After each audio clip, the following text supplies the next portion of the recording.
오늘 말씀은 갈라디아서 4장 6절에서 11절 말씀입니다. 우리 다 함께 한 목소리로 합독하겠습니다. 6절입니다. 너희가 아들임으로 하나님이 그 아들의 영을 우리 마음 가운데 보내사 아빠 아버지라 부르게 하셨느니라. 그러므로 내가 이후로는 종이 아니요 아들이니 아들이면 하나님으로 말미암아 유업을 받을 자니라. 그러나 너희가 그때에는 하나님을 알지 못하여 본질상 하나님이 아닌 자들에게 종노릇하였더니 이제는 너희가 하나님을 알 뿐 아니라 더욱이 하나님이 아신 바 되었거늘 어찌하여 다시 약하고 천박한 초등학문으로 돌아가서 다시 그들에게 종노릇하려 하느냐.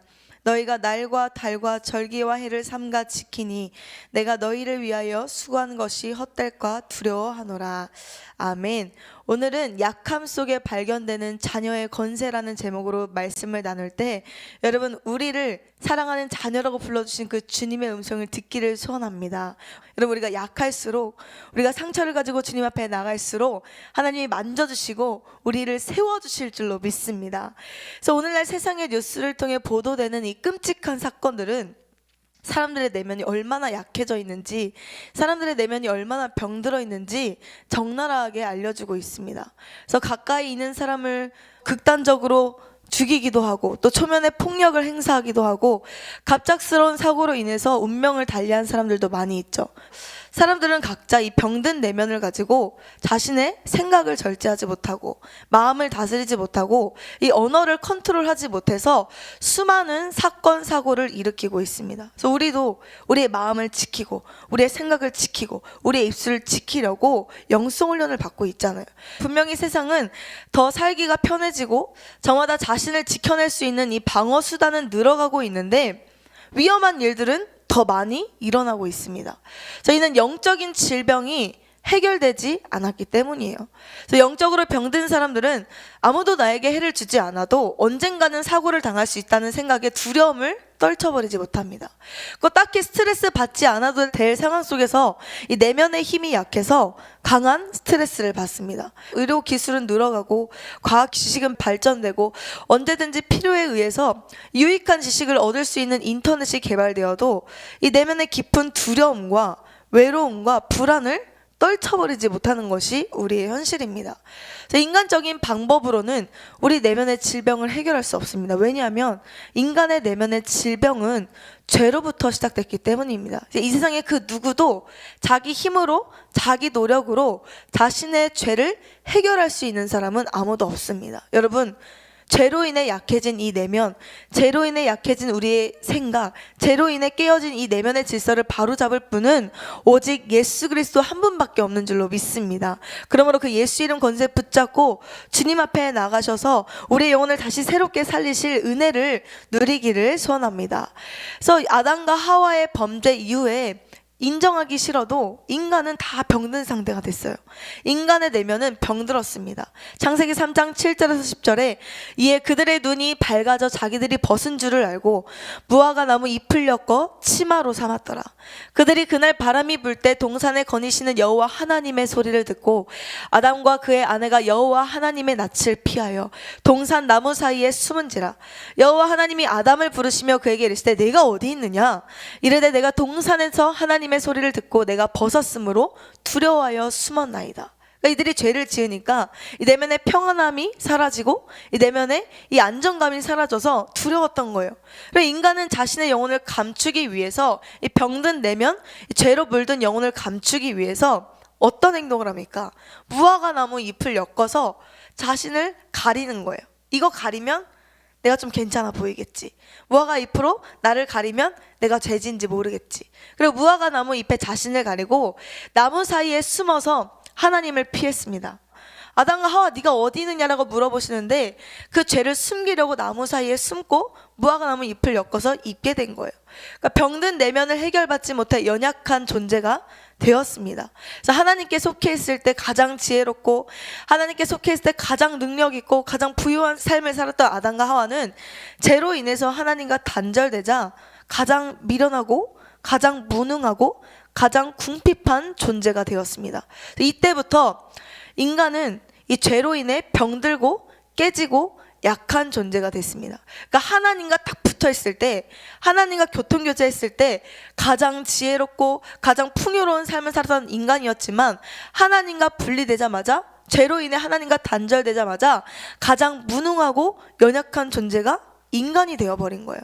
그런데 영적으로 연약해진 인간은요, 이 죄의 본성을 따라 육체의 힘을 의존하며 살아가게 됐습니다. 그러니까 영이 약해질수록 하나님을 의존하는 힘이 사라지고, 영이 약해질수록 육체의 힘을 의존하며 살아가게 된 거예요. 에베소서 2장 2절에서 3절에 그때 너희는 그 가운데서 행하여 이 세상 풍조를 따르고 공중의 권세 잡은 자를 따랐으니 곧 지금 불순종의 아들들 가운데서 역사하는 영이라.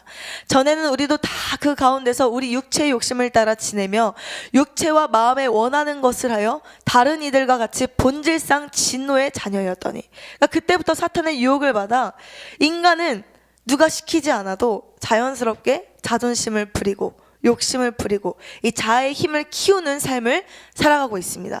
그러니까 우리는 이를 통해 우리의 영이 병들수록, 우리의 영이 깨어질수록, 우리의 영이 하나님의 지배를 받지 못할수록, 성령의 붙들림 받지 못할수록 육체의 힘을 의지한다는 걸 알아야 돼요. 여러분, 하나님의 자녀된 자가 육체를 따라 살아가는 것은 아직 저주의 그늘에서 해방되지 못했다는 증거입니다.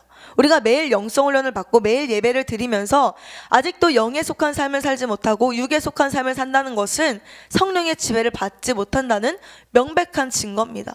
그래서 하나님의 사랑을 입은 우리가 여전히 육신의 정욕, 안목의 정욕, 이생의 자랑을 따른다는 것은 하나님의 자녀가 아니라 진노의 자녀로 살아가고 있다는 거예요. 여러분, 이런 모습에서 돌이키셔서 영의 힘을 의지하시기를 소원합니다. 그러므로 오늘 우리는 육체를 따라 살게 만드는 이 자아의 힘을 빼야 돼요. 그리고 성령의 능력을 의존해야 됩니다.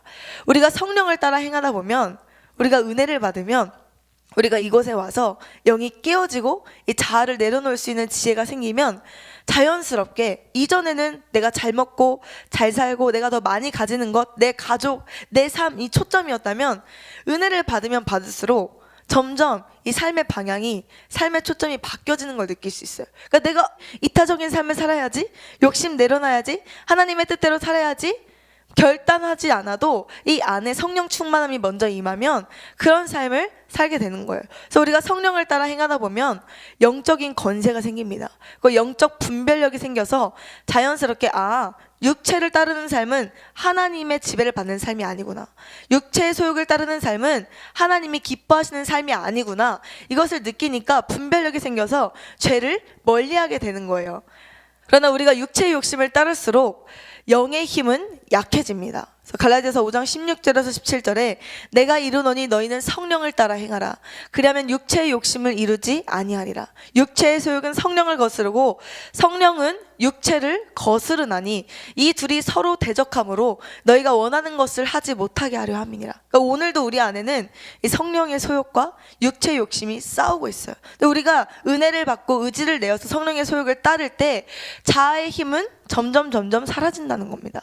그래서 육체의 소욕을 따라 살아가는 사람은 죄로 인해 연약해진 영을 감추기 위해서 이 내면에 이 깨어진 상태, 자존심이 가득하고 욕심이 가득하고 하나님으로부터 멀어져서 이 엉망진창이 되고 질서가 무너진 이 내면을 가리기 위해서 육의 힘을 키워요. 자존심을 키우고 욕심을 키우고 육체의 자랑을 키우면서 나 이런 사람이야, 나 잘 나가는 사람이야, 나 이 정도 지식 있고, 나 이 정도 물질 있고, 나 이 정도 재능 있는 사람이야, 겉사람의 능력으로 무장해서 이 속의 약함을 감추려고 하는 거예요. 그래서 육체를 따라 살아가는 사람들은 영적인 무지함을 가리기 위해서 육체적인 지식을 쌓습니다. 그 영적인 무능을 가리기 위해서 육체의 힘을 키우려고 하는 거예요. 그 영의 가난함을 가려보려고 육체적인 부요에 집착합니다. 영적으로 고독함을 가리기 위해서 겉으로는 활발하고 외롭지 않은 척, 고독하지 않은 척, 모든 것을 가진 자인 것처럼 적극적인 척 해보는 겁니다. 그래서 육체적으로 강해지면 강해질수록 성공한 인생이라고 생각해서 인생에서 높아지기 위해, 인생에서 인정받기 위해 안간힘을 씁니다. 그렇게 하면, 인생에서 인정받으면, 인생에서 물질을 많이 쌓으면 내 연약한 내면이 가려질 거라고 생각하는 거예요. 그러나 인간이 아무리 지식을 쌓고 물질을 쌓는다고 할지라도 하나님이 흩어버리시면 아무것도 가질 수 없는 게 우리 인생입니다. 누가복음 12장 16절에서 21절에 또 비유로 그들에게 말하여 이르시되 한 부자가 그 밭에 소출이 풍성하매 심중에 생각하여 이르되 내가 곡식 쌓아둘 곳이 없으니 어찌할까 하고 또 이르되 내가 이렇게 하리라 내 곡간을 헐고 더 크게 짓고 내 모든 곡식과 물건을 거기 쌓아두리라. 또 내가 내 영혼에게 이르되 영혼아 여러 해 쓸 물건을 많이 쌓아두었으니 평안히 쉬고 먹고 마시고 즐거워하자 하리라되 하나님이 이르시되 어리석은 자여 오늘 밤에 내 영혼을 도로 찾으리니 그러면 내 준비하는 것이 누구의 것이 되겠느냐 하셨으니 자기를 위하여 재물을 쌓아두고 하나님께 대하여 부여하지 못한 자가 이와 같으니라. 그러니까 우리가 아무리 재물을 쌓아도 내가 먹고 마실 만한 풍족한 것들이 있어도 하나님이 오늘 밤 우리의 영혼을 걷어가시면 아무런 소용이 없다는 겁니다. 또 누가복음 11장 21절에서 22절에 보면 강한 자가 무장을 하고 자기 집을 지킬 때에는 그 소유가 안전하되 더 강한 자가 와서 그를 굴복시킬 때에는 그가 믿던 무장을 빼앗고 그의 재물을 나누느니라. 사랑하는 성도 여러분, 우리는 하나님의 피조물이고 참으로 하나님 없이는 연약한 존재임을 인정해야 됩니다. 내 내면이 병들고 생각이 병들고 마음이 병들어 있음을 인정하면서 그 모습 그대로 주님 앞에 나가야 돼요. 그러면요 하나님이 약해진 우리의 영혼을 만져주시고 우리의 생각을 붙잡아 주셔서 강건한 인생을 살게 해주십니다. 그래서 하나님이 사랑하는 자여 내 영혼이 잘된 같이 내가 범사에 잘되고 강건하기를 강구하노라 말씀했잖아요. 그러니까 하나님의 초점은 우리가 겉으로 뭘 잘하고 재능을 쌓고 지식을 쌓고 물질을 쌓는 것이 아니라 먼저 우리의 내면이 강건해지기를 원한다는 거예요. 그래서 우리가 하나님을 만나면 만날수록 하나님의 방법대로 살아가야 되는데 사람들이 이 진리를 알지 못해서 육체적인 부유함에 집착한다는 거죠. 그래서 저도 제가 육체적인 지식을 많이 쌓고 육체적으로 물질을 많이 쌓고 뭔가 육체적으로 사회적으로 높은 지위에 올랐을 때 하나님께 영광 돌리는 삶을 살 수 있을 것이라고 생각했어요. 그래서 저희 목사님이 가끔 저에 대해 말씀하실 때 유미는 고등학교 때 나를 만나서 내가 기도를 너무 열심히 해서 찍었다. 근데 유미야 너 꿈이 뭐냐? 너 장래희망이 뭐냐? 그랬을 때 제 꿈이 변호사가 되는 게 제 꿈이었거든요, 그때. 그러니까 저는 사실 그렇게 공부머리가 뛰어난 사람도 아니고 재능이 많은 사람도 결코 아니에요. 그런데 제가 나는 실력이 부족해도 하나님이 나를 쓰시고자 하면 나를 법대에 들어가게 하셔서 하나님의 일을 이루게 하실 거예요. 저는 세상에서 높아지는 게 저의 꿈이었어요. 세상에서 높아져서 돈도 많고 뭔가 딱 사람들이 존경할 만한 위치에 딱 앉았을 때 아니 어떻게 차유미 씨는 그렇게 멋진 삶을 삽니까? 라고 딱 인터뷰할 것까지 저는 이렇게 생각을 했어요. 나는 되게 훌륭한 사람이 돼서 인터뷰를 할 건데 그때 난 당당히 하나님께서 요셉을 들어 사용하신 것처럼 저도 이렇게 사용해 주셨습니다. 간증해야지. 이런 꿈이 있었어요. 근데 그때 이제 이순희 목사님을 만난 거예요. 그래서 저는 법대에 가서 판사나 변호사가 될 겁니다. 그리고 그곳에서 저는 떳떳하게 이 세상 사람들에게 살아계신 하나님을 증거할 거예요 라고 말했는데 물론 기특하셨겠죠. 근데 제 마음에는 지금 생각해보면 사실 하나님의 이름을 이용해서 하나님의 능력을 이용해서 제 육의 힘을 키우고자 했던 욕망이 있었어요. 내가 좀 잘 나가보고 싶고 예수 믿는 사람은 이렇게 잘 돼. 나는 믿음도 좋고 신앙도 좋고 세상적으로도 지혜로워. 뽐내고 싶은 마음이 있었던 거예요. 그래서 목사님이 야 네가 법 공부하다가 네 법 공부 10년이 걸릴지 몇십 년이 걸릴지 모르는데 그때 하나님 오시면 어떡할래? 너 나랑 영혼 살리는 일 하자. 그렇게 저를 콜링을 해주신 거예요. 참 그러지 않았으면 제가요 지금 아직도 공부하고 있었을지도 몰라요. 근데 어쨌든 저를 이렇게 구제해 주셨는데 그러니까 제 생각에는 내가 많이 있어야 많이 가져야 똑똑해야 하나님이 나를 통해서 일하실 수 있어 라고 생각을 했는데 이곳에 와서 그 모든 생각이 완전 깨어지기 시작했어요. 그러니까 하나님은 진짜 재능이 있어서 물질이 있어서 그런 재능을 가지고 쓰시지만 내가 재능을 의지하고 나 물질 있어 이렇게 당당한 마음이 있으면요 그 높은 마음을 가지고 하나님이 일하시지 않더라고요. 그러니까 우리가 낮은 마음으로 하나님이 없으면 아무것도 하지 못하는 무능한 자입니다 라고 고백할 때 하나님이 세워주시더라고요. 여러분 우리는 하나님의 일을 육체의 힘으로 하는 것이 아니라 영의 힘으로 할 수 있는 지혜를 구하시기를 소원합니다. 그래서 우리가 백성교회에서 예배를 드리면 드릴수록 왜 하나님께 쓰임받게 돼요? 왜 우리가 예배자로서 또 사역자로서 또 주방 봉사 또 청소 뭐 등등 자기 자리를 지키면서 왜 하나님께 쓰임받는 존귀한 삶을 살게 됩니까? 영혼이 풀리면 풀릴수록 우리가 육체의 힘을 내려놓고 자아의 힘을 내려놓고 성령의 힘으로 살아가다 보니까 하나님이 우리를 사용해 주시는 거잖아요. 여러분, 우리는 조금 육체적으로 봤을 때 부족하다 할지라도 미숙하다 할지라도 하나님이 우리를 사랑하시기 때문에 그 사랑을 의지하여서 오늘도 주님의 보좌 앞으로 담대히 나가길 소원합니다.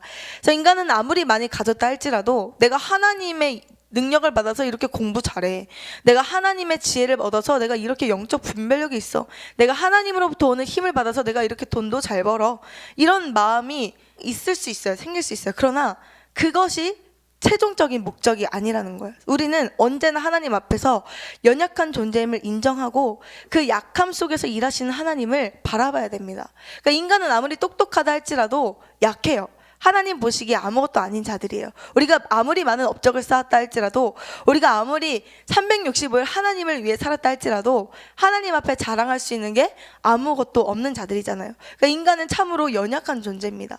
그래서 인간의 생각으로 이뤄놓은 계획들은 하루아침에 물거품이 되기 쉽고, 내가 그려놓았던 꿈을 위해 일평생 실력을 쌓았다 할지라도 예기치 못한 사고를 당하면 아무것도 하지 못하는 존재가 인간입니다. 하나님이 훅 불어버리시면 우리 아무것도 할 수 없어요.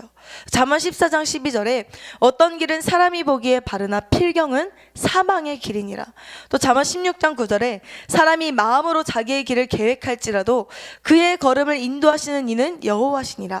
그러니까 하나님이 우리를 인도해 주시지 않으면 우리는 멋진 삶을 살 수 없다는 거죠.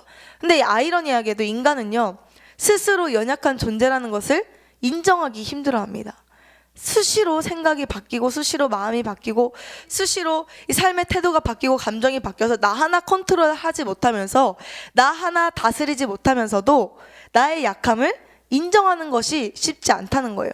그러니까 내가 만들어 놓은 자존심의 틀, 욕심의 성, 이 자아의 성벽을 무너뜨리지 않기 위해서 처절하게 노력합니다. 누가 내 연약함을 찝어낼까 봐, 누가 내 약점을 들통나게 할까봐, 누가 내 연약한 내면을 바라볼까봐 전전긍긍하면서 점점 자존심을 강하게 키우고 욕심을 따라 살아갑니다. 철저히 세속주의에 갇혀서 완벽주의를 추구하며 욕심에 갇혀서 만족을 몰라 늘 결핍의식에 갇혀 살아가죠. 문제는 세상 사람들뿐만 아니라 현대 많은 성도들이 이 욕망을 따라 살아갑니다. 그래서 영적인 삶보다는 육적인 삶에 초점을 맞추고 있다는 거죠. 사탄의 덫에 미혹된 성도는 결핍의식에 빠져서 인생의 문제는 능력의 유무에 달려있다고 생각하게 되어 능력에 집착하게 됩니다. 그래서 내가 영권을 쌓아야 되고 내 안에 하나님의 능력으로 무장해야 되겠다가 아니라 겉으로 보여지는 경건의 모양에만 힘쓴다는 거죠. 그래서 결핍의식에 빠진 성도는 세상 사람들과 다르지 않게 능력이 있어야 돼, 힘이 있어야 돼, 물질이 있어야 돼 라는 사고방식을 가지고 살아갑니다. 그리고 더 강한 힘, 누구도 넘볼 수 없는 능력을 얻기 위해서 노력하죠. 누군가에게 연약한 내면을 들킬까봐 더 강한 성격으로, 누가 나를 무시할까봐 더 막 상대방을 누르고 거센 말로 거친 눈빛으로 나를 무시하지 못하도록 자기를 방어합니다. 더 강한 기질로 자기를 보호한다는 거예요. 그래서 자기 방어에 몇 가지 유형이 있는데요. 첫 번째로 이제 부정입니다. 자신이 받아들이기 힘들고 어려운 것을 미리 거부해서 도피하는 유형이에요. 그래서 부정은 인생의 악순환을 반복시키는 원인입니다. 그래서 근본적으로 문제가 해결되지 않기 때문에 또다시 문제가 일어난다는 거예요. 그러니까 부정이라는 것은 내가 뭔가를 실수했는데 이상하네, 내가 생각했던 말 아니야, 이거 나 이런 말 하려고 했던 거 아니야, 자꾸 변명하게 한다는 거죠. 또 자기 방어 기제 중에 하나는 억압입니다. 그래서 기억하고 싶지 않은 상처, 불쾌하고 충격적인 일들을 무의식 속에 억눌러 버리는 것입니다. 그래서 너무 큰 상처들을 자신이 감당할 수 없다고 느낄 때 자신도 모르게 무의식적으로 그 기억을 억누르게 되는데요. 그러다가 심한 경우 기억 상실에 걸리게 된다고 합니다. 그러니까 너무 충격적인 일을 딱 당하면 내가 그것을 해결하려고 하는 게 아니라 그냥 잊고 덮어두고 사는 거예요. 마치 기억조차 하지 않으려고 하는 거죠. 근데 우리가 지금 기억하지 않는다 할지라도 그 기억은 우리의 무의식을 사로잡아서 우리의 삶을 상처로 이끌어갈 수 있습니다. 또 자기 방어 중에 하나는 투사입니다. 내가 받아들이기 힘든 현실, 내가 받아들이기 힘든 생각, 행동들을 나에게 원인이 있다고 생각하는 것이 아니라 내가 부모를 잘못 만나서 그래, 내가 배우자를 잘못 만나서 그래. 내가 그때 그 선생님을 잘못 만나서 그래. 내가 친구를 잘못 만나서 그래. 그러니까 나한테서 문제를 찾는 게 아니라 내가 누군가를 잘못 만났기 때문에 내 인생이 이렇게 힘들어진 거야. 자꾸만 현실을 왜곡하고 다른 사람에게 이 손가락질을 하는 거죠. 또 이제 자기 방어 중에 하나는 동일시예요. 이 동일시의 대표적인 사례는 열등감이 많은 사람들에게 나타나는데, 내 모습이 너무 초라하고 내 모습에 만족을 느끼지 못해서 연예인들에게 심각하게 빠져있는 사람들 있잖아요. 연예인들을 보면서 연예인들에게 뭐든지 뭐 물질을 제공하면서, 또 연예인이 아니라 할지라도 내가 사랑하는 사람, 남편 또는 아내, 또 내 자녀에게 나를 동일시 시켜가지고 나는 실패했으니까 너는 성공해야 돼. 나는 못하니까 너는 잘 돼야 돼. 나는 가난했으니까 너는 부유해야 돼. 자꾸만 나를 동일시 시켜서 이 사람을 막 억압하는 거예요. 그러니까 이러면서 나 자신을 방어하는 거죠. 또 퇴행의 방법이 있습니다. 그러니까 성숙하고 발전해야 되는데 문제를 딱 만났을 때 문제를 뚫고 돌진해야 되는데 못해. 나 못하겠어. 나 안 할래. 그래서 자꾸만 후퇴하는 모습으로 자신을 방어합니다. 또 합리화라는 방법이 있죠. 실망감을 딱 느꼈을 때 견딜 수가 없어서 피하는 거예요. 나는 이 현실을 피할 거야. 나는 그 사람과 직면해서 문제를 풀어나가지 않을 거야. 나는 회피할 거야. 그러니까 회피 유형입니다. 그리고 또 치환이라는 방법이 있는데, 자신이 느끼는 감정을 직접적으로 관련 대상에게 표현하지 못해요. 그러니까 누군가 나를 딱 화내게 했을 때 합리적인 방법으로 네가 이렇게 말하는 거, 네가 이렇게 나한테 대하는 거는 나에게 무리한 행동이야. 나는 네가 그렇게 말했을 때 내가 좀 기분이 나빠. 이게 건강한 방식으로 해결하는 게 아니라 참고 있다가 다른 나보다 더 약한 사람이 나타났을 때 화풀이를 막 하는 거예요.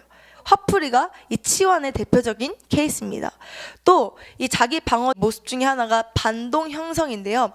이게 뭐냐 하면 실제로 느끼는 부정적인 감정을 직접 표현하지 못하고 그것을 억누르고 반대로 표현하는 거예요. 내가 지금 너무 슬퍼.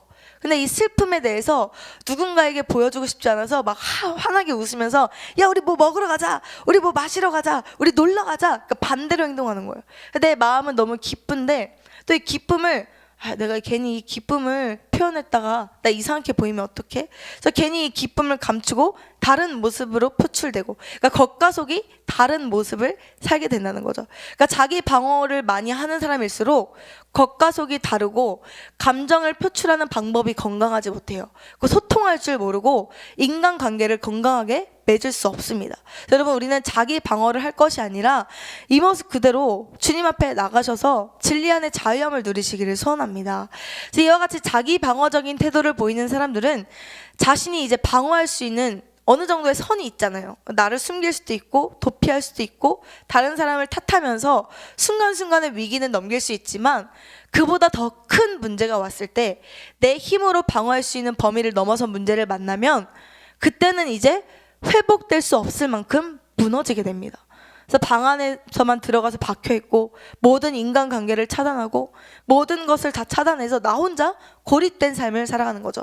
이 고립된 삶을 살아가는 사람들은 제가 좀 소심해서 그래, 제가 좀 적응력이 떨어져서 그래, 이게 사실 문제가 아니에요. 사실 그들의 내면이 그만큼 많이 무너져 있기 때문에 외부적으로 오는 그 압박을 견딜 수 있는 힘이 없다는 거예요. 그만큼 영적으로 병들어 있다는 거죠. 자기 방어를 많이 하는 사람들은요, 영혼이 병들고 영혼이 약해져 있어서 마침내 영혼의 함몰 웅덩이 현상에 빠지게 됩니다. 그래서 함몰 웅덩이의 무서운 점은 조금씩 내면이 무너지는 게 아니라 어느 순간 갑자기 확 내면이 무너진다는 거예요. 그래서 우리도 그런 경험을 하잖아요. 내가 좀 참다가 상대방에게 갑작스럽게 혈기가 확 날 때도 있고, 그러다가 미안해, 내가 그러려고 했던 게 아니었는데 내 안에 이 감정이 절제되지 않았어. 내가 기분 좋아서 또 친구들을 만나러 갔는데 또 뭔가를 하러 갔는데 순간 또 어떤 사건이 확 터져서 그 자리를 박차고 나온다거나, 이런 일들이 반복되는 건 그만큼 내면이 깨져 있다는 증거입니다. 그래서 함몰 웅덩이의 무서운 점은 갑작스럽게 찾아온다는 거예요. 조금씩 무너지게 되면 대비할 수 있지만 한순간에 땅이 꺼져버려서 그에 대한 대비를 전혀 할 수 없다는 거죠. 그래서 이런 내부의 고갈이나 텅 비어짐으로 인한 일순간의 무너짐은요, 이 땅에서만 일어나는 게 아니라 우리 영혼에서도 일어납니다. 그러니까 우리가 자꾸만 연약한 모습을 감추고 자기를 방어하다 보면 나도 모르는 사이에 우리 영혼이 문드러져서 함몰 웅덩이 형상이 딱 나타났을 때 그때는 그 누구의 손도 잡지 못하는 거예요. 그때는 예배 나가야 되는데 예배를 나올 수 없는 그런 지경에까지 간다는 거죠. 그래서 우리는 이 사실을 알고 지금부터라도 나를 포장하고 나를 방어하려고 했던 그 죄악의 습성들을 버리고 하나님 앞에 나가셔서 치료받아야 돼요. 내면의 무너짐을 다시 쌓고 견고한 반석 되시는 예수 그리스도 위에 서지 않으면 우리는 악한 영이 거세게 공격하지 않아도 그냥 우리를 탁 건드려도 무너질 수밖에 없어요. 그래서 우리는 이 내면의 힘을 단단히 해야 됩니다. 마태복음 7장 24절에서 27절을 보면 그러므로 누구든지 나의 이 말을 듣고 행하는 자는 그 집을 반석 위에 지은 지혜로운 사람 같으리니 비가 내리고 창수가 나고 바람이 불어 그 집에 부딪히되 무너지지 아니하나니 이는 주추를 반석 위에 놓은 까닭이요 나의 이 말을 듣고 행하지 아니하는 자는 그 집을 모래 위에 지은 어리석은 사람 같으리니 비가 내리고 창수가 나고 바람이 불어 그 집에 부딪힘에 무너져 그 무너짐이 심하니라. 또 누가복음 6장 48절에서 49절을 보면 집을 짓되 깊이 파고 주추를 반석 위에 놓은 사람과 같으니 큰 물이 나서 탕류가 그 집에 부딪히되 잘 지었기 때문에 능히 요동하지 못하게 하였거니와 듣고 행하지 아니하는 자는 주추 없이 흙 위에 집 지은 사람과 같으니 탕류가 부딪힘에 집이 곧 무너져 파괴됨이 심하니라 하시니라. 그러니까 우리가 날마다 예배를 드리고 내 내면이 이렇게 약해져 있구나, 내 생각이 이렇게 무너져 있었구나, 내가 이렇게 아픈 마음을 가지고 있었구나, 이것을 날마다 나를 바라보면서 하나님 붙잡아 주세요, 치료해 주세요, 성령의 능력으로 채워주세요 하고 이 내면을 반석을 다시 세우지 않으면 우리는 결국 우리의 영혼이 파괴된다는 거예요. 여러분, 우리의 영혼을 방치하지 마시고 이 반석 되시는 그 주님의 보좌 앞으로 나가시기를 소원합니다.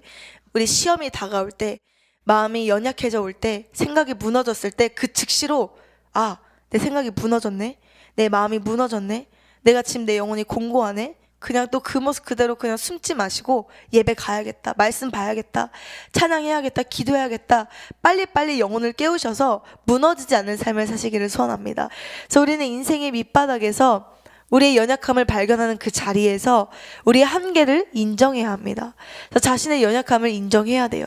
하나님 앞에서 자신의 연약함을 인정하는 사람은 그때부터 이제 육체의 힘을 빼기 시작합니다. 내가 자존심을 붙잡고 욕심을 붙잡고 교만한 삶을 살았던 삶을 청산하고 이제는 영적인 힘을 사모하게 되는 거예요. 인간적인 생각을 내려놓고 세속적인 계산을 내려놓게 됩니다. 그때 바로 하나님이 우리의 영혼을 세워주십니다. 콜린 스미스의 손에 잡히는 성경 이야기에 나오는 글입니다. 연약함을 느낄 때는 자신의 힘으로 감당할 수 없음을 아는 때이다. 그리고 정확히 그 자리에서 우리는 하나님의 힘이 우리를 지탱하게 하시는 것을 발견하게 된다. 그러므로 이 연약함은 우려할 것도 부끄러워할 것도 아니다. 연약함은 그리스도인의 여정에 있어서 매우 의미심장한 기회들 중에 하나다. 만일 당신이 예수님을 따른다면 예수님은 당신을 안전지대 밖으로 인도하심으로 당신의 연약함을 경험하게 할 것이다. 그리고 예수 그리스도의 권능이 당신 위에 머물게 되는 것 또한 경험하게 될 것이다 라고 말했습니다. 그러니까 우리가 약할 때 약함을 인정하고 하나님을 바라보는 순간 그때 이제 하나님의 권능이 얼마나 위대한지, 하나님의 능력이 얼마나 큰지 보이기 시작한다는 거예요. 그래서 내가 내 육신대로 사는 삶보다 하나님으로부터 오는 힘을 공급받고 사는 삶이 진짜 멋진 삶이구나, 이것을 깨닫고 자아의 힘을 빼게 된다는 거죠. 고린도전서 1장 25절에 하나님의 어리석음이 사람보다 지혜롭고 하나님의 약하심이 사람보다 강하니라 라고 말씀했는데, 이전에는 하나님보다 내가 좀 더 지혜로운 것 같고 강하다고 착각했던 그 모든 것들을 내려놓게 되고 내가 아무리 지혜로워봤자 하나님의 미련함만 못하구나, 내가 아무리 강해봤자 하나님의 약하심만 못하구나, 이것을 깨닫게 됩니다. 그래서 육체의 힘을 빼기 시작한 성도는요, 그때부터 이제 진리 안에 자유해지기 시작하는 거예요. 내 힘을 빼니까, 욕심 안 부려도 되니까, 자존심 안 지켜도 되니까, 내 자아를 안 지켜도 되니까 이제 편해지는 거예요. 마음이 편해지고 여유가 생기는 거예요. 그래서 내 인생은 내가 책임져 보려고 할 때 가장 피곤합니다. 그러니까 뭔가 내가 내 맘대로 해보려고 하는 것들이 많으면 많을수록 인생은 내 맘대로 되지 않거든요. 그러니까 분노가 나는 거예요. 내 맘대로 하고자 하는 그 고집이 강하니까 분노가 나는데, 내 맘대로 하려고 했던 그 틀이 내려놔지고 내 욕심이 비워지면 비워질수록 이제 하나님이 인도하시는 길이 가장 좋은 길이지, 이게 보이면서 점점 마음이 편해지는 거예요. 그래서 많은 성도들이요, 예수님을 믿으면서 힘들다라는 이야기를 합니다. 예수를 믿는 게 힘든 이유는요, 육의 힘으로 예수를 믿으려고 하기 때문이에요. 예수를 믿으면서 여전히 마음이 힘들고 이 마음에 스트레스가 쌓이는 것은 육체적인 힘이 들어가기 때문에 힘든 겁니다. 그래서 닉 스켈로는 기업들의 전쟁에서 이 힘 있는 기업이 어느 날 갑자기 힘을 잃게 되는 이유를 세 가지로 말했는데, 첫 번째로 자기 만족, 두 번째로 과신, 세 번째가 오만이라고 했습니다. 이 자기 만족과 과신과 오만에 빠지는 순간 아무리 기업의 힘이 강해도 그 기업은 곧 무너지게 된다는 거예요. 신앙생활도 마찬가지입니다. 우리가 이 자기 만족과 과신과 오만이라는 이 자의 힘을 빼지 않으면 우리의 신앙은 무너지게 돼 있어요. 우리 믿음은 무너지게 되어 있습니다. 힘을 주다가 힘을 잃게 되는 거예요. 육체의 힘 안 빼고 영적 전쟁하면 힘듭니다. 자의 힘을 빼지 않고 신앙생활하면 힘들 수밖에 없습니다. 그래서 우리는 주님 안에서 힘을 빼야 합니다. 피아노를 배울 때도 이 손목과 이 손가락에 힘을 빼야 되고, 또 찬양을 잘하기 위해서 우리 목사님이 항상 그러시잖아요. 힘 빼라고, 힘 빼라고. 근데 이게 아랫배에 힘 줘야 되는데 아랫배에 힘 주고 온몸에 힘을 빼라고 하는데 아랫배만 힘을 주는 게 가장 어렵잖아요, 사실은. 그러니까 아랫배에 힘을 줘야 되는데 아랫배에만 힘 주는 게 아니라 어깨도 힘 들어가고 목에도 힘 들어가고 막 온몸에 힘이 들어가는 순간 이 소리가 아름답게 나오지 못하는 거죠. 그러니까 우리가 이렇게 아름다운 소리를 내기 위해서도 몸에 힘을 빼야 됩니다. 실력을 쌓은 이 운동 선수일수록, 실력이 좋은 성악가일수록 몸에 힘이 빠집니다. 긴장하지도 않고 그냥 호흡을 자유자재로 다스릴 수 있는 능력이 생기는 거죠. 그러니까 우리도 이처럼 자꾸 힘을 빼는 훈련을 해야 됩니다. 그래서 내 힘을 빼는 훈련을 하셔서 여러분 이 신앙생활도 자유롭게 해나가시기를 소원합니다. 그래서 우리가 힘을 빼야 하나님이 주시는 참된 힘을 받을 수 있습니다. 그런데 많은 성도들이 이 원리를 잘 몰라요. 그러니까 내가 성공한 신앙생활을 하기 위해서, 좀 믿음 좋은 성도가 되기 위해서, 하나님께 축복받기 위해서 이거 해야 돼, 이거 해야 돼, 이거 해야 돼, 이거 취해야 돼, 이거 해야 돼, 이 생각에만 갇혀 있지 내 자의 힘을 빼고 육신의 힘을 빼고 이 모든 욕심을 비워야 된다는 사실은 잘 몰라요. 또 우리는 육신의 힘을 뺄수록 영적 권세가 강해진다는 진리를 발견해야 됩니다. 그러니까 우리가 영권을 받고 하나님의 뜻대로 살기 위해서는, 영적 전쟁에서 승리하기 위해서는 이거 해야지 저거 해야지 보다 먼저 자의 힘을 빼는 게, 육신의 힘을 빼는 게, 나의 교만의 힘을 빼는 게, 자존심의 힘을 빼는 게 더 중요하다는 겁니다. 그래서 우리는 이 하나님의 강하심이 우리를 붙드신다는 사실을 깨달아야 합니다. 그래서 하나님 안에서 진짜 내 연약함을 인정한 성도는 그때부터 이제 진짜 영적으로 강한 삶을 살게 되는 거예요. 인생의 운전대를 주님께 맡기는 순간 어느 것에도 매이지 않는 삶을 살게 됩니다. 그래서 파스칼은 자기 연약함을 모른 채 하나님을 아는 자는 자만하게 되고, 자신의 연약함을 알면서도 하나님을 알지 못하는 자는 절망에 빠진다라고 말했습니다.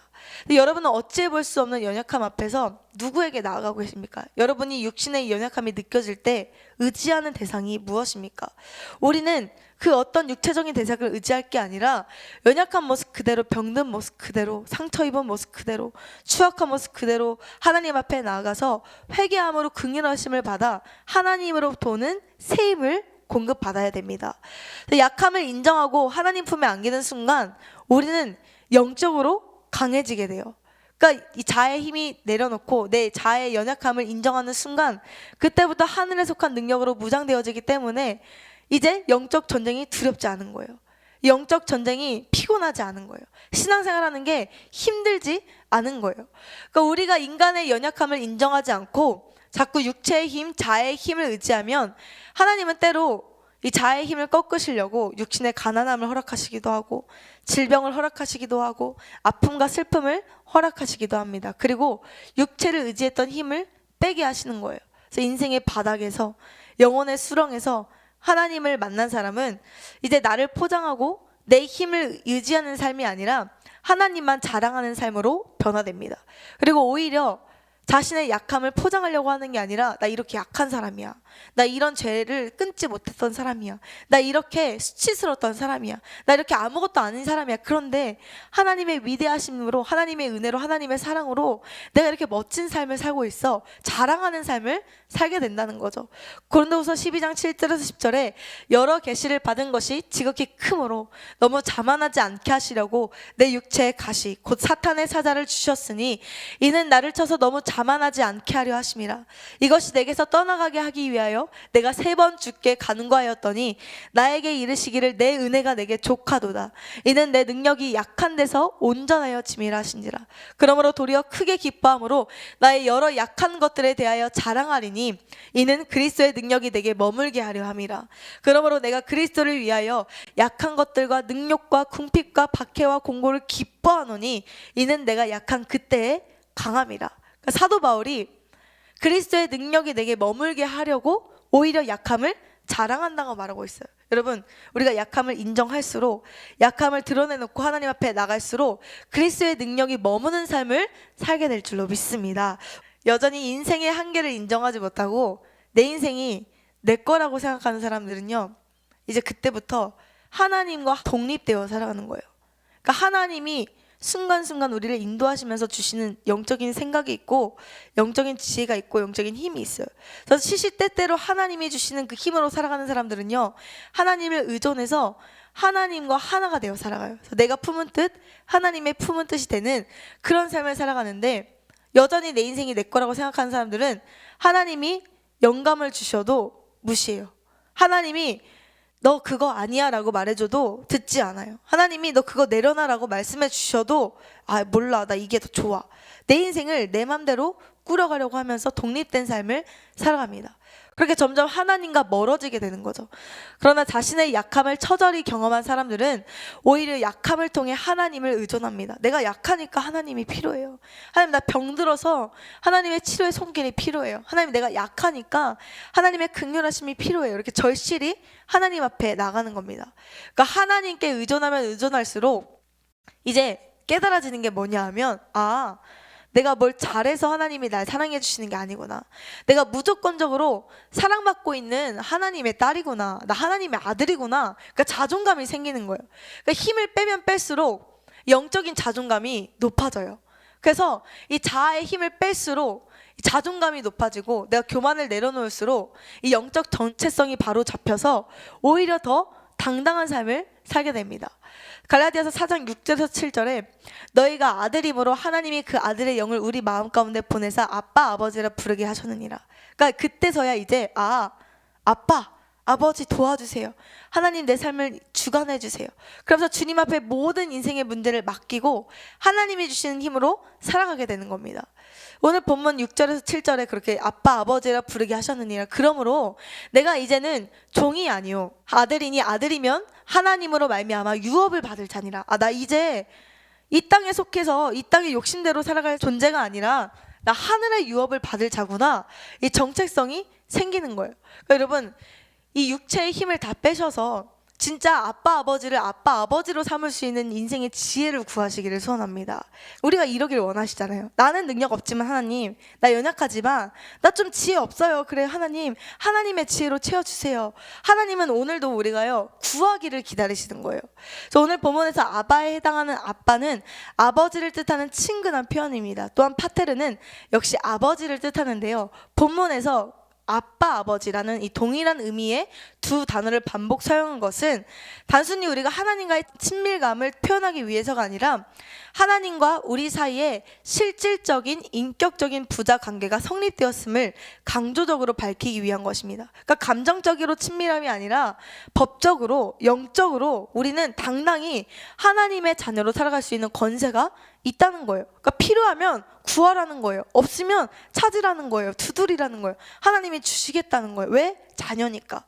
본래 우리는 하나님의 자녀입니다. 그런데 어떤 사람은 하나님과 친밀함을 느껴서 부족한 거 구하고 하나님이 다 채워줘, 걱정하지 마, 걱정 없는 삶을 살아가지만 어떤 사람은 하나님의 자녀라고 말하면서 전혀 자녀로서의 권세를 나타내지 못합니다. 그 차이가 바로 자의 힘을 빼느냐 빼지 않느냐에 있습니다. 내 힘을 빼고 하나님을 의지하면 누릴 수 있는 거예요. 구할 수 있는 거예요. 근데 여전히 내 힘을 의지해서 내가 물질 내 힘으로 벌어봐야지, 내가 내 생각으로 이거 계획 이뤄놓은 거 꼭 해야지, 이런 삶을 살아가다가 하나님과로부터 멀어진 삶을 살게 된다는 거죠.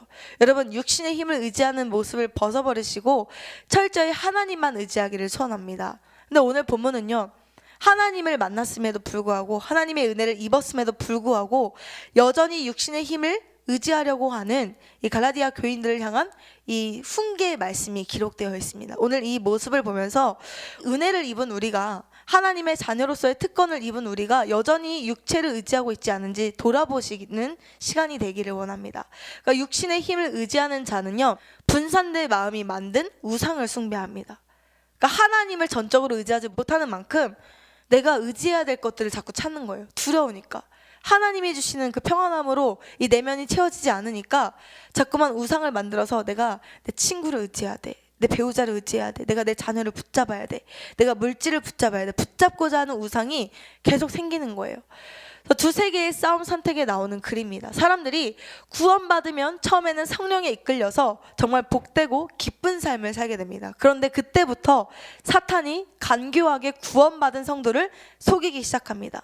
이런 일 정도 하는 것은 괜찮을 거야, 하나님도 이 정도는 이해해 주셔, 하나님도 이 정도 육체적인 일은 이해해 주셔. 성도들의 마음에 조금씩 인간의 생각, 육신의 생각을 받아들이도록 사탄이 유혹합니다. 사탄이 유혹할 때 많은 성도들이 우린 인간이니까 이런 일 정도는 얼마든지 그렇게 할 수 있어 하며 육신의 생각을 받아들이게 됩니다. 그처럼 육신의 생각을 받아들이면 성경 말씀을 따라가는 것이 막연하고 모호해지게 느껴집니다. 성경 말씀에 이끌리는 것이 어려우니까 그때부터 자연스럽게 자신의 생각을 따라 사는 것을 당연하게 여깁니다. 그렇게 살다가 결국에는 자신의 판단이 옳다는 생각을 쫓아 교회를 대적하고 하나님을 대적하는 위치에 서게 됩니다. 사탄이 그 자리에 서도록 계속 이끌어 간 것입니다 라는 글입니다. 그러니까 사탄이 처음에 은혜 받은 자들을 공격할 때 야, 하나님 대적해, 예배 드리지 마, 이게 아니라 조금씩 인간적인 생각을 주입해 준다는 거예요. 이 정도 괜찮아, 타협해도 괜찮아, 하나님 다 하셔, 하나님이 다 이해해 주셔, 이런 방법으로 우리에게 합리화시킨다는 거예요. 근데 그것의 마음을 조금씩 빼앗기다 보면 예전에는 꿀송이 같던 말씀이 이제 좀 부담스럽네, 내 자아를 죽이라고, 오직 하나님을 위해서 살라고, 에이 좀 부담스럽네, 성경을 덮어두고 하나님의 말씀을 의지하지 않다 보니까 자연스럽게 자신의 생각을 의지하며 살아가고 다시 한번 자아의 힘을 의지하게 된다는 거예요. 여러분, 우리는 이 사탄의 계략에 속지 말아야 될 줄로 믿습니다. 우리는 오늘도 이 사탄이 주는 생각을 분별해서 육체적인 힘을 의지할 것이 아니라 하나님이 주시는 영적인 힘을 공급받아야 됩니다. 야고보서 4장 8절에 하나님을 가까이 하라, 그리하면 너희를 가까이 하시리라. 죄인들아 손을 깨끗이 하라, 두 마음을 품은 자들아 마음을 성결하게 하라. 그래서 하나님은 지금도 우리에게 가까이 와, 나를 의지해라고 말씀하고 있습니다. 그래서 이 하나님의 음성을 듣고 하나님께 집중하는 성도는요, 그때부터 하나님께 올인합니다. 그래서 성숙할수록, 영적으로 성장할수록 이 마음에 갈등이 사라져요. 그러니까 내가 자아를 따를 것인가, 성령을 따를 것인가, 이 갈등이 점점 이제 짧아지면서 빨리빨리 하나님의 뜻을 캐치하고 하나님의 뜻대로 살아갈 수 있는 능력을 받게 됩니다. 그러니까 성숙할수록 하나님께 집중할 수 있고 일의 우선순위를 바로잡게 됩니다. 사실 육적으로도 어린아이들은 집중력이 약하잖아요. 그래서 유치원 아이들은 사실 이거 앉아서 이거 뭐 하자 그러면은 5분도 못 갈 때가 많이 있잖아요. 뭐 5분도 많이 못 가고 많이 오랜 시간 앉아있지 못하는데, 그래도 이제 초등학교 딱 들어가면 수업 시간이 40분이잖아요.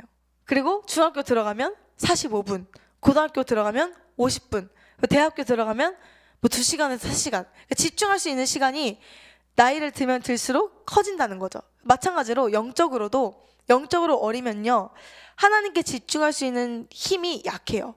그래서 우리가 예배를 드릴 때 우리의 이 모습을 한번 돌아보세요. 예배를 우리가 뭐 2시간, 3시간, 뭐 목사님이 인도하실 때는 더 많은 시간 드릴 때도 있는데, 영적으로 정리된 사람일수록, 영적인 힘이 강한 사람일수록요, 처음부터 끝까지 집중해요. 처음부터 끝까지 그 말씀에 사로잡혀서 하나도 놓치지 않고 말씀을 막 받아들여요. 근데 영적으로 약하면 약할수록, 또 영적인 타격을 받을수록 말씀이 들리지 않고 집중력이 좀 분산되고, 나는 말씀을 듣고 있는데 자꾸만 내 생각이 다른 데로 가는 것을 느낄 수 있어요. 여러분, 온전히 말씀에 집중하시고 예배 가운데 집중하셔서 영적인 힘을 받으시기를 소원합니다. 그래서 이렇게 영이 약할수록 하나님께 집중할 수 있는 힘이 약해집니다. 그래서 하나님께 변함없이 예배하겠다고 다짐했던 마음도 상황 따라서, 환경 따라서, 감정 따라서 수시로 바뀝니다. 나는 죽고 예수로 살고 싶기는 한데 또 내 맘대로 살고 싶은 마음도 포기하지 못해요. 그러나 영적으로 강한 성도는 하나님께 집중할 수 없는 환경과 조건 속에서도 하나님께만 집중합니다. 영적으로 강건한 성도는 육을 따를지 영을 따를지 고민하는 시간이 그리 길지 않아요. 그리고 결단한 순간 지체하지 않고 하나님의 일을 위해 자신의 삶을 드립니다. 반대로 영적으로 연약한 성도는 쉽게 마음이 분산돼서 마음의 주인이 수도 없이 바뀌는 거예요. 오늘은 이거 의지했다가 내일은 저거 의지했다가 또 다른 우상을 계속 만드는 거죠. 마음의 방에 담고 싶은 것이 너무나도 많습니다. 그러니까 하나님으로 채워져 있지 않으니까 이 마음이 헛헛해서, 마음이 공허해서 이것도 채워보고 저것도 채워보고 이것도 취해보고 다 해보는 거예요. 그러니까 영적으로 연약한 자는 자연스럽게 하나님 외에 다른 것들에게 마음을 빼앗겨서 죄의 노예가 될 수밖에 없습니다. 그래서 오늘 본문에 등장하는 갈라디아 교인들 또한 하나님이 아닌 다른 것에게 종노릇했던 사람이었어요. 은혜를 잊기 이전에 이들은 우상을 숭배했던 사람들이었습니다. 본문 7절에서 8절을 보면 그러므로 내가 이후로는 종이 아니요 아들이니 아들이면 하나님으로 말미암아 유업을 받을 자니라. 그러나 너희가 그때에는 하나님을 알지 못하여 본질상 하나님이 아닌 자들에게 종노릇하였더니, 그러니까 이전에 너희가 하나님이 아닌 자들에게 종노릇 했었지라고 말씀하고 있습니다. 여기서 하나님이 아닌에 해당하는 메우신 데오이스는 거짓 신들을 의미합니다. 거짓 신들로서 과거의 갈라디아 교인들이 거짓 신들에게 누가 시켜서 숭배한 게 아니라 능동적으로 열심히 우상 숭배하는 자들이었음을 나타냅니다. 그때란 표현은 어렸을 동안에 라는 의미를 가지고 있는데, 이 어렸을 때라는 것은 너희들이 영적으로 어렸을 때, 하나님의 은혜를 잊지 못했을 때, 육의 힘이 더 컸을 때 너희들은 거짓 신들을 섬겼던 자들이었다라고 말하고 있죠. 그러니까 이들이 자꾸만 하나님의 은혜를 입었음에도 불구하고 예전에 거짓 신을 섬겼던 그 모습으로 돌아가려는 습성을 보였다는 거예요. 그러니까 그러므로 하나님을 사랑한다고 하면서도 아직까지 우상을 숭배하고 있다면 우리는 영적으로 연약한 상태에 있음을 인정해야 됩니다. 자꾸만 하나님을 생각하고 하나님을 바라보고 영적인 일을 사랑하는 것이 아니라 내 마음 가운데 이 세상에서 얻고자 하는 영광에 집중하고 뭔가 이 세상으로부터 오는 만족을 추구하고 있다면 그만큼 영혼의 힘이 약하다는 증거죠. 영적으로 연약한 성도는 죄에서 벗어날 수 있는 권능이 없을 뿐더러 오히려 죄를 자꾸만 원하게 됩니다. 불안한 거예요. 불안하니까 죄의 중독에 빠져서 죄로부터 오는 이 기쁨과 쾌락을 추구하는 겁니다. 제이 에번스는 우상 숭배는 인간의 마음에서 생겨난다. 사람들은 죄를 사랑하고 그 죄로 인해 책망받기를 원하지 않는다. 그래서 그들은 그들을 책망하지 않을 신을 스스로 만들어낸다라고 말했습니다. 그러니까 신앙이 연약할수록 육신에 대한 열정은 아주 강해지며 영에 대한 열정은 미비해집니다. 그러니까 영적으로 약할수록 예배드리는 시간이 좀 아까워져요. 뭔가 세상에서 내가 먹고 쓰고 즐기는 시간은 아깝지 않은데 예배 드리는 거 좀 내 삶의 시간을 포기해야 되는 거 좀 그런데 이런 생각이 들어요. 그러니까 영적인 힘이 약해질수록 하나님을 위해 쓰는 물질이 아까워지기 시작해요. 근데 내가 먹고 마시고 쓰는 데는 아깝지 않아요. 그러니까 이 주객이 전도되는 거죠. 그러나 신앙이 굳건해질수록 육신에 대한 욕심이 점점 사그라들고 영에 대한 열정이 강해집니다. 나 아무거 없어도 나 이제 오늘 하나님으로 채울 거야. 나 좀 부족해도 하나님이 주시는 만족이 있으면 나 행복할 수 있어. 나 조금 사람들이 알아주지 않아도 하나님이 나 알아주면 난 내 마음의 기쁨 빼앗기지 않을 수 있어. 그러니까 초점의 방향이 완전히 다르게 되는 거예요. 여러분의 모습은 어떠십니까? 육을 따르는 자들은 육으로부터 오는 만족을 추구하며 계속해서 우상을 만들어냅니다. 그러니까 우상을 의지하는 마음에는 사실은 하나님 외에 다른 것으로 만족을 얻고 싶다는 마음이 있는 거예요. 그러니까 하나님 한 분으로 나 만족이 안 돼요 라는 불신이 있는 거예요. 하나님은 내 영혼을 다 만족하게 하실 수 없다라는 교만이 자꾸만 우상을 만들어낸다는 거죠. 이에 대해 성결교단의 한경직 목사님은 하나님께서 가장 싫어하시는 죄가 음란이요 우상 숭배는 신앙적으로 음란한 행위를 하는 것이다 라고 말했습니다. 하나님이 가장 싫어하는 게 우상 숭배인데 하나님으로부터 오는 만족을 누리지 못하는 사람은 우상을 섬길 수밖에 없다는 겁니다. 여러분, 아직까지 마음을 정하지 못해서 하나님보다 다른 우상을 사랑한다면 다시 한번 영적인 이 간음을 버리시고 하나님 한 분만 사랑할 수 있는 능력을 받으시기를 소원합니다. 우리가 우상 숭배에 빠져 있는지 점검해 보는 방법은 간단합니다. 첫 번째로 습관적으로 무엇을 생각하며 생활하는가. 그러니까 우리 마음의 초점이 어디에 있느냐에 따라서 우리가 우상을 섬기고 있는지 섬기고 있지 않은지 점검해 볼 수 있다는 거예요. 또 평상시에 우리의 물질이 어디에 쓰여지고 있는가에 따라 우리가 섬기고 있는 우상이 무엇인지 점검해 볼 수 있습니다. 또 나는 뭐 때문에 주로 분노의 감정을 갖게 되는가를 통해 내가 우상을 섬기고 있지 않은지를 점검해 볼 수 있어요. 그러니까 사실 자존심을 우상 삼은 사람은요, 누가 자존심 건드리면 확 화내잖아요. 뭔가 욕심이 많은 사람은 내가 많이 가져야 되는데 많이 갖지 못하면 속에서 분노가 부글부글 끓어오르잖아요. 내가 더 많이 인정받아야 되고 내가 1등 해야 되는데 내 자리를 뺏기는 순간 마음에서 화가 나잖아요. 그러니까 무언가 아직도 우리의 마음을 화나게 하는 게 있다면 그게 우리를 잡고 있는 우상이라는 겁니다.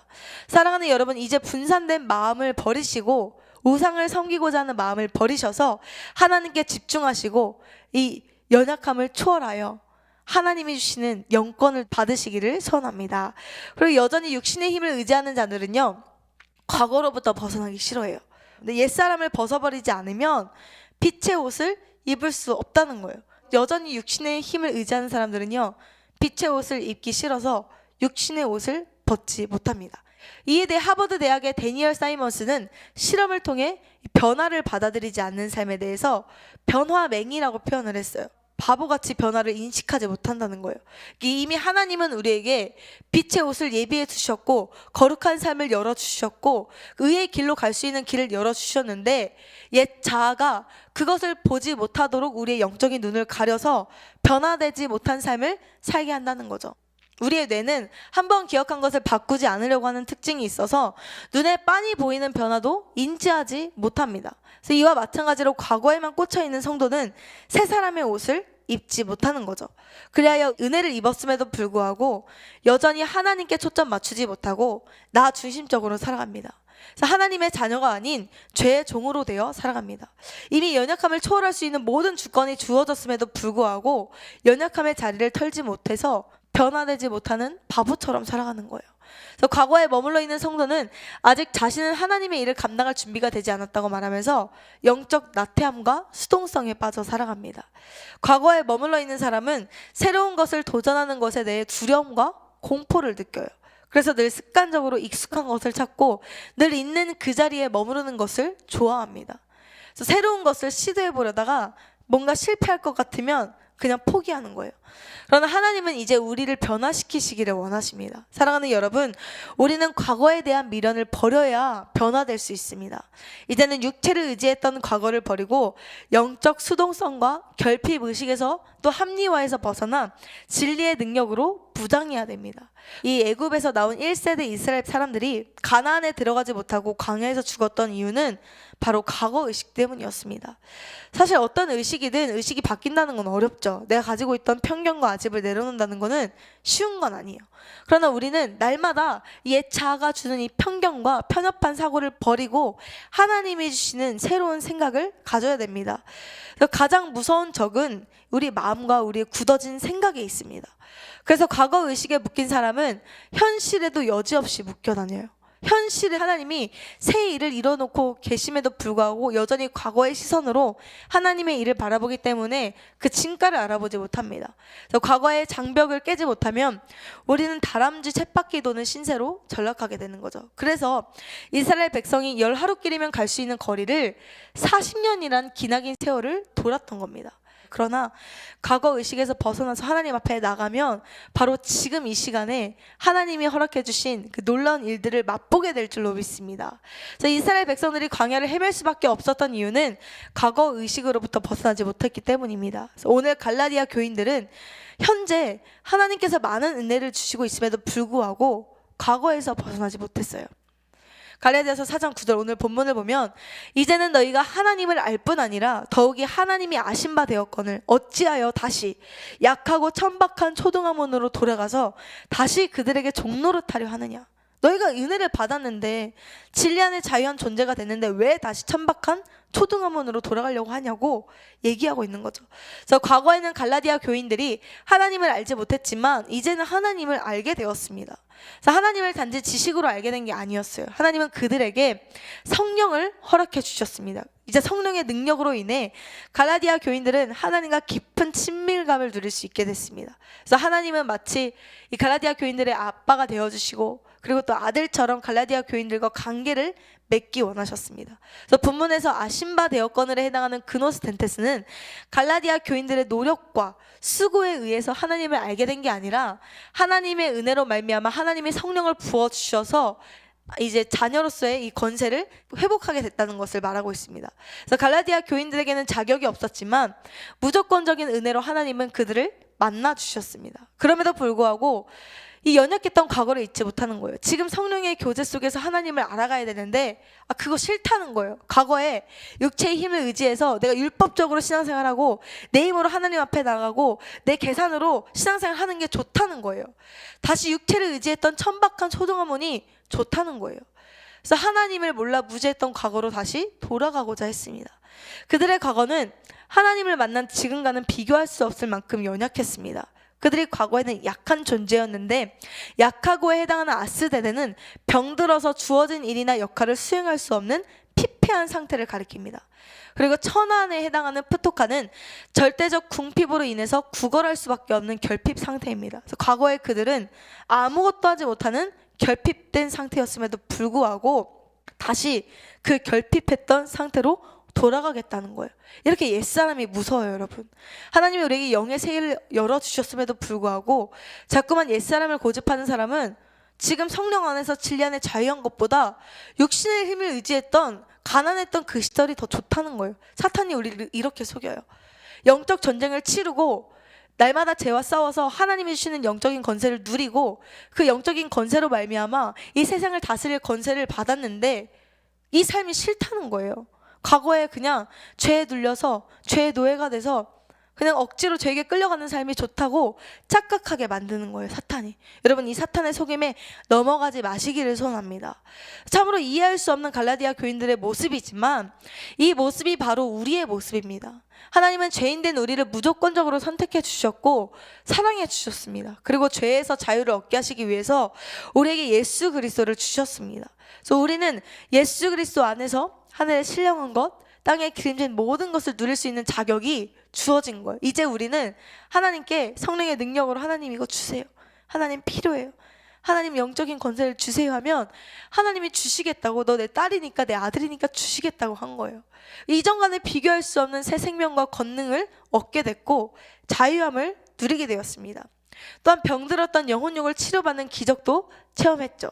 그런데 아이러니하게도 수많은 사람들이 하나님이 주신 이 은혜를 지속하지 못하고 여전히 죄에 빠져서 과거에 내가 적당히 죄도 지었고 과거에 내가 좀 편안하게 신앙생활도 했고 왠지 그때가 더 편했던 게 아닐까? 이런 생각을 가지고 살아간다는 겁니다. 속사람이 약해서 죄를 따르던 옛사람을 떨쳐버릴 힘이 없기 때문입니다. 그래서 과거는 현재의 삶을 위한 좋은 교훈을 가져다 줍니다. 그러나 현재를 살면서도 아직까지 과거의 사고방식, 과거의 습관, 과거의 삶에 매여있는 것은 미련하고 무지한 것입니다. 여러분, 어떠한 과거라도 끊어내시고 오늘 하루 하나님이 나에게 주신 이 하루를 최선을 다해 살아갈 때 하나님이 예비하신 모든 좋은 것을 우리가 누리가 될 줄로 믿습니다. 그래서 윤남옥 씨의 과거의 상처와 아름답게 작별하기라는 책을 읽어보면 과거의 상처가 우리의 삶을 어떻게 파괴하는지 나타나 있습니다. 과거의 상처는요, 첫 번째로 과거 지향적인 삶을 살고 미래를 파괴하게 합니다. 또 하나님과 단절하고 은혜의 강가로 가는 것을 막습니다. 또 상처라는 돌을 던지는 가해자가 됩니다. 또 자녀들의 삶으로 전수됩니다. 이 말이 내가 과거를 끊지 못하면 우리 자손들도 여전히 과거에 묶인 죄의 노예가 된 삶을 살게 된다는 거죠. 또 과거에 묶인 사람은 나 자신을 사랑하지 않습니다. 또 이웃과 단절하고 모든 것을 남의 탓으로 돌립니다. 또 행복과 자유가 사라집니다. 또 상처와 미움이 나를 결박하는 삶을 살아갑니다. 여러분, 과거에 묶이면 상처에 묶이고 죄에 묶이고 삶에 묶이게 돼요. 여러분, 우리의 삶을 묶으려고 하는 이 과거를 십자가에 못 박기를 소원합니다. 여러분, 오늘 하루 주님 앞에 드릴 때 이 하루가 쌓이고 쌓여서 마침내 천국 가는 그날에 하나님께 잘했다 충성된 종아, 잘했다 내가 너를 위해 면류관을 예배해뒀어, 이런 하나님의 그 은혜를 누리게 될 줄로 믿습니다. 또 마지막으로 육체를 의지하는 사람들은요, 이 작은 바람에도 쉽게 요동합니다. 이 악한 영이 틱 건드려도 금방 넘어지는 거예요. 내가 쟤 좀 공격해볼까? 생각 좀 한번 틀어놔 볼까? 그러면은 악한 영이 생각이 딱 주는 순간 예수 피 물러가, 이게 아니라 그 생각을 자꾸 의지를 빼앗기는 거예요. 이 마음을 딱 지키고 하나님 성령의 능력으로 지키기를 원합니다. 이게 안 되니까 마음을 또 뺏기는 거예요. 감정을 또 뺏기고. 그래서 자꾸만 무너지는 삶을 살게 된다는 거죠. 그러나 우리 하나님은요, 심지가 견고한 자를 축복하신다고 했어요. 이사야 26장 3절에 주께서 심지가 견고한 자를 평강하고 평강하도록 지키시리니 이는 그가 주를 신뢰함이니이다 라고 말했습니다. 뿌리를 깊게 내린 나무는 거센 바람이 불어도 흔들리지 않는다라는 말이 있습니다.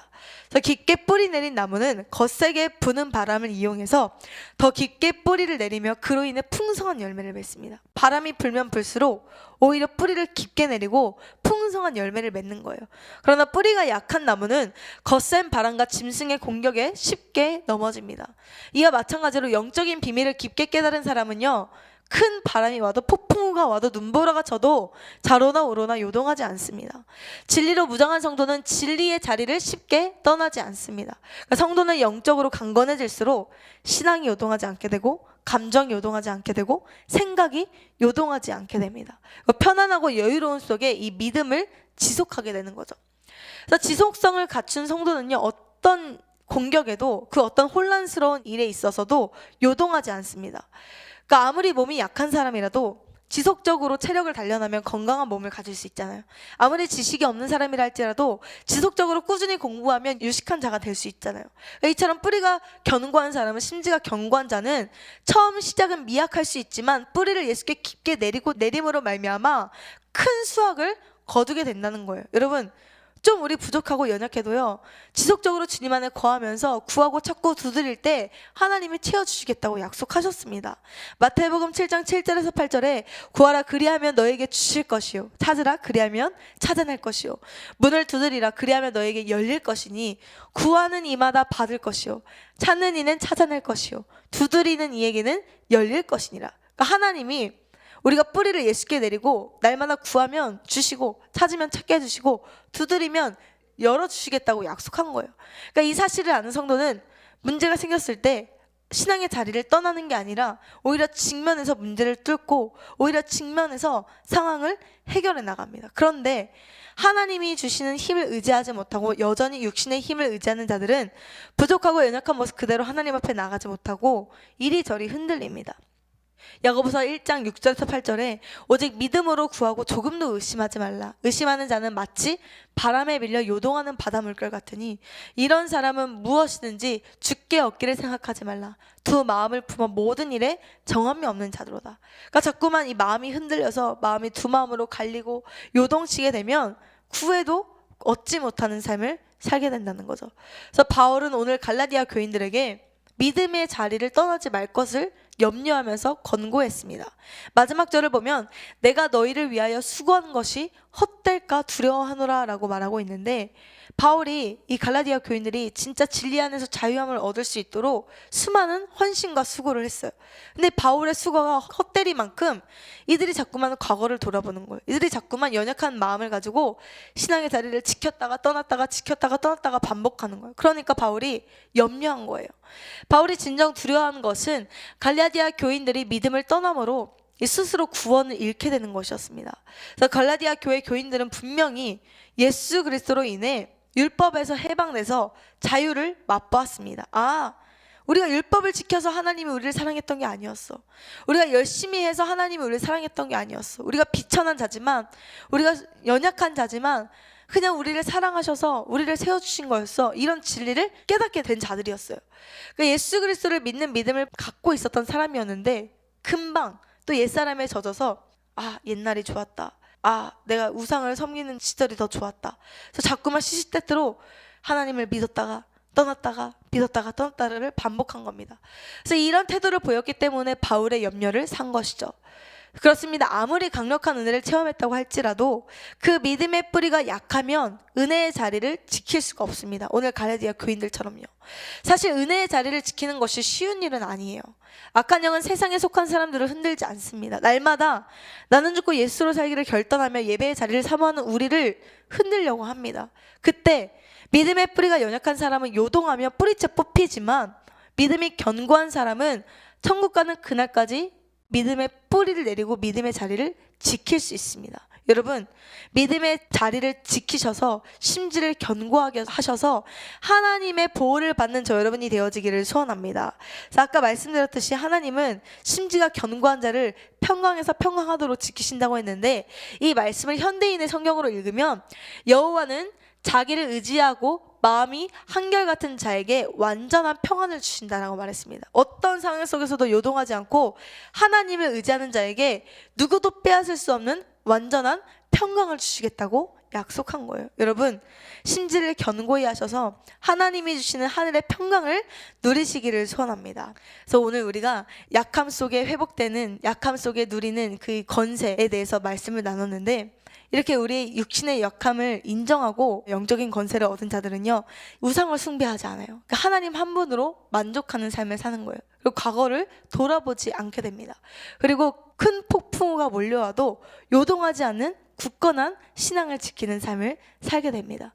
여러분, 여전히 육체를 의지해서 시시때때로 우상을 의지하고 시시때때로 과거를 그리워하고 시시때때로 요동하고 있다면 이 시간 회개하셔서 하나님, 내 육체의 힘을 내려놓고 내 육체의 연약함을 인정하고 연약함을 인정하는 그 자리에서 다시 한번 예수 그리스도의 자녀된 권세를 회복시켜 주시옵소서 고백하는 이 시간이 되어지기를 소원합니다. 다시 한번 여러분, 자아의 힘을 내려놓으시고 하나님이 허락하신 영적인 권세를 힘입으셔서 어떤 악의 공격도 물리칠 수 있는 지혜로운 자들이 되어지기를 소원합니다.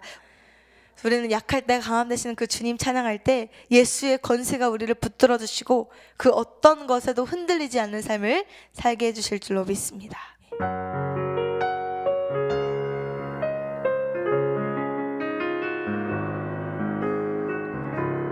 약할 때 강함 되시네, 나의 보배가 되신 주 나의 모든 것,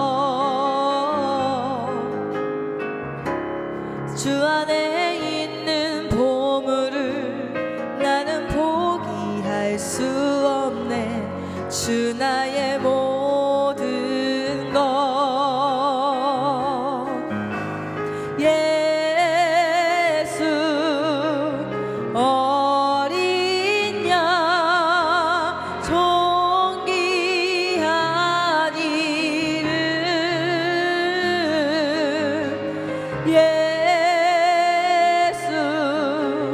어린 양 존귀한 이름. 십자가 죄사하셨네, 십자가 죄사하셨네. 주님의 이름 찬양해. 주 나의 모든 것,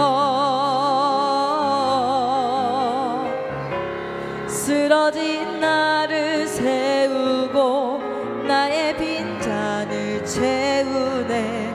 주 나의 모든 것, 예수 어린 양